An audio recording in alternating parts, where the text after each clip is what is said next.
In the name of my ancestors,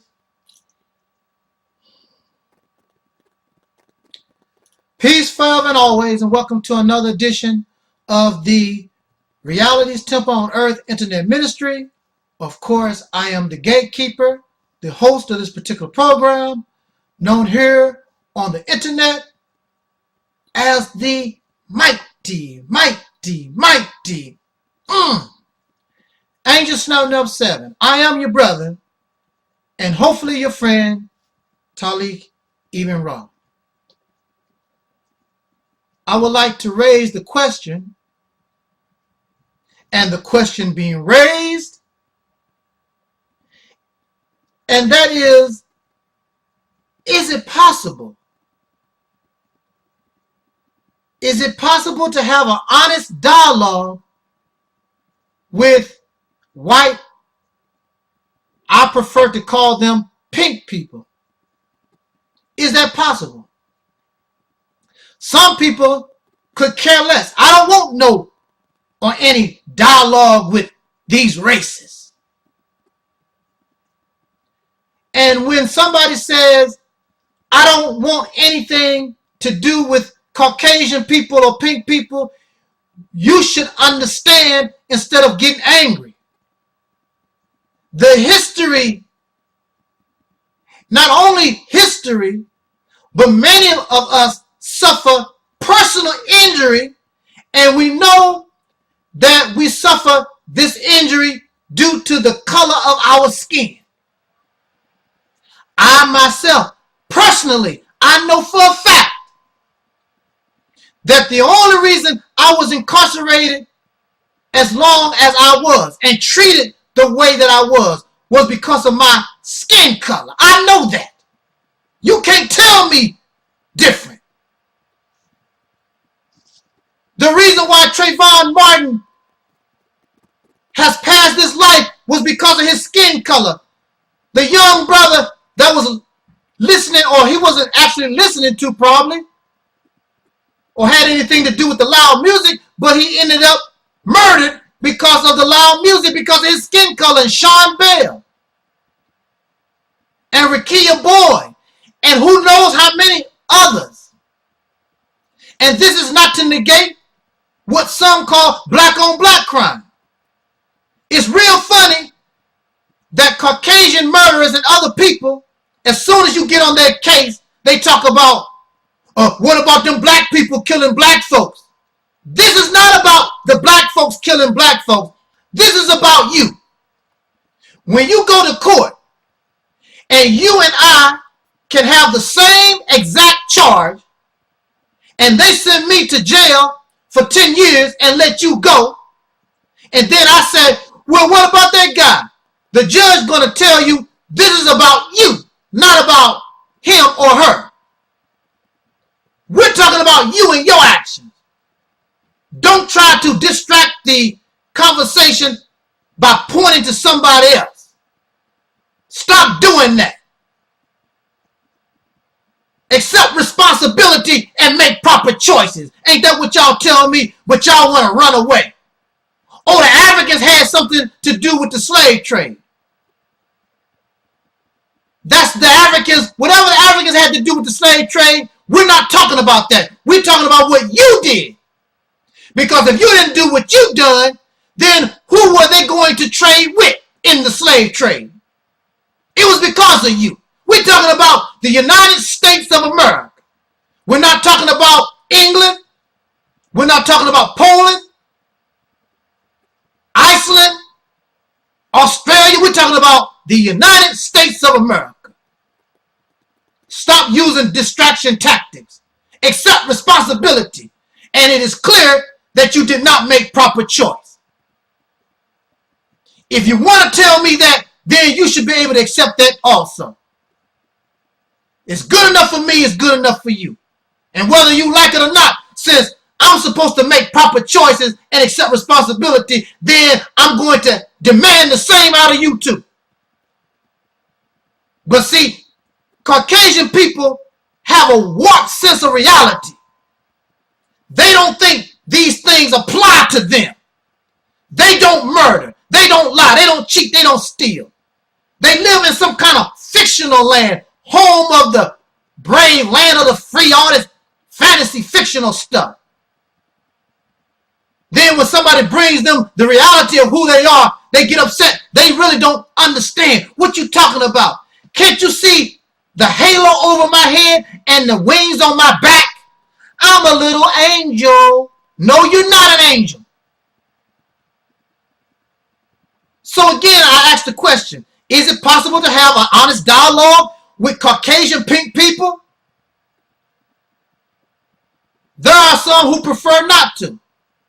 But since I am one who represents justice, since I am one who seeks to be fair, then I would have to always place myself in a position to give one the benefit of a doubt. But very carefully. Because when you're dealing with a snake, you have to really watch yourself to give a snake the benefit of a doubt. Otherwise, that snake bites you. And that snake could be poisonous. And in the next few minutes, you could be dead, giving somebody the benefit of a doubt. So you should not be shocked and you should not be angry that somebody don't trust you. They don't want to take the chance of getting bit by the snake. But let me say this also, that there are always exceptions to the rule. And since I am a fair person, then I understand that there are exceptions to the rule. And for example, I used to drive trucks over the road. And the majority of the people that I interacted with was part of the trucking industry. And many of them was Caucasian people. And I would sit and talk with Caucasian or pink truck drivers. And we would have these racial conversations. And from them, now I did not talk to hundreds of Caucasian truck drivers, not thousands, maybe not even 50. Maybe 50 over a period of time. But from none of them, all of them that I ever had contact with, they did not have any problems with reparations. They did not have any problems with a lot of the solutions that black people bring before the government.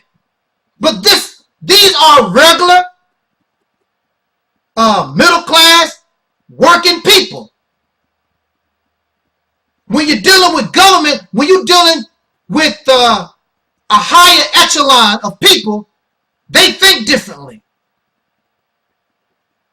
But the majority, they have a warped sense of reality. These Caucasian people actually believe they are holy, they are righteous, they are freedom fighters. We're good people. Now you're good people, you're holy and you're righteous, you're a freedom fighter, but this nation is always taking the freedom away from others. You're dropping bombs every day on innocent children, every day, trying to get one person that you don't even know is guilty or not. They don't have no trial. You so smart with a high IQ, but you're $17 trillion in debt. Black folks didn't have nothing to do with putting you $17 trillion in debt. That's what y'all done. You're gender confused. You don't know whether you're male or female. You get married, and as quickly as you get married, you get divorced. Some of y'all are into bestiality. You a bunch of drunks, dope fiends. You're sick, go to the hospitals, y'all filled with all kinds of sickness. You have a false sense of righteousness, and you believe these old fairy tale stories. George Washington never told a lie, America the Beautiful, and y'all messed up in the head. If you want to know about your plane service, if somebody that worked for United Airlines, if you really want to know about your service, how you doing, who are the best people to talk with? Is it the best people to talk with are the ones who ride in first class, who are comfortable? Or is it better to talk to those who are in coach? Those who are barely able to afford to get on your plane to go from point A to point B? Of course, the people in first class, you're treating them the best. They have the best of the ride. So most times they're going to tell you, wow, what? That's great. But the people that's in coach might have something different. Those are the people that you need to listen to. Because if you are fair, if you really want to give good customer service, you should give good customer service to the ones in first class as well as the ones in coach. Most Caucasian pink people, they like the black folks that are comfortable. They like the ones who have learned how to live in a slave-like condition, learn how to live in their place. As long as you stay in your place, don't try to position yourself the way Caucasian people are. Know where you need to be. They like those. Instead of cleaning up the house, these Negroes have learned how to live in filth. Instead of wanting to leave the filth or complaining so that we can clean the filth up so that we can live without smelling. After slavery, Reconstruction, within that period of time, the government of America expressed a desire to send black people to another place so that we can do our own thing. The mistake that they made was they went to the Negroes, the colored folks, whatever you call them during that period of time. They went to these who are comfortable. And these who were comfortable said, oh no, sir, we're doing fine. We can make it, sir. Everything's going to be all right. Everything is all right because they found a way to be comfortable while the masses of our people were suffering. Being raped, being robbed, being lynched, being castrated. We were suffering while they comfortable. So the American government made no attempt to speak to the little guys, the uncomfortable. And so since the United States government decided not to speak to the uncomfortable, now you found where we are today because there is no use for the Negro. There's no cotton to pick for free. You want too much, Negro. What we gonna do with you now?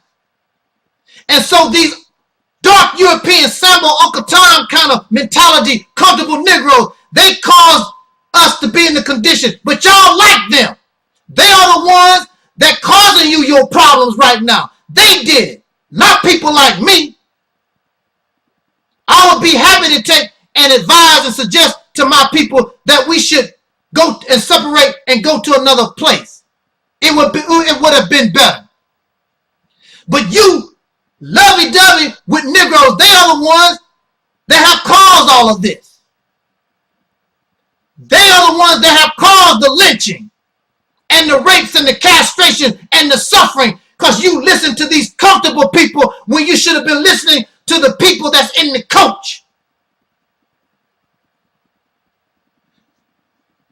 So if we really want to solve our problems between black people and Caucasian pink people in this nation, the best dialogue is for those who are real within the Caucasian community and those who are real in the black community. They need to conversate because it don't make no difference what all these other suckers talking about. Those with the most influence and the most power, whatever it is that we come up with, that's the job that's going to get done. Just like you listen to those Uncle Tom dark European Sambo Negroes back in the day. Now you listen to those who have the mentality of freedom fighters that want to kick it to you what we call the real and be honest with you, yet civil. Then we can work together. Then you don't have to worry about being called devil and Satan and all like this. Then you put yourself in a position as being a person of honor and having high moral character. But as long as you continue to listen to your dark European Uncle Tom Negroes, you'll be considered a Satan. Because this life that you producing, this is not real. You know it's not real. Those Uncle Tom symbols know it's not real. Everybody know that it's not real. And it's real. I'm out. My time is out. Let's talk about it, y'all.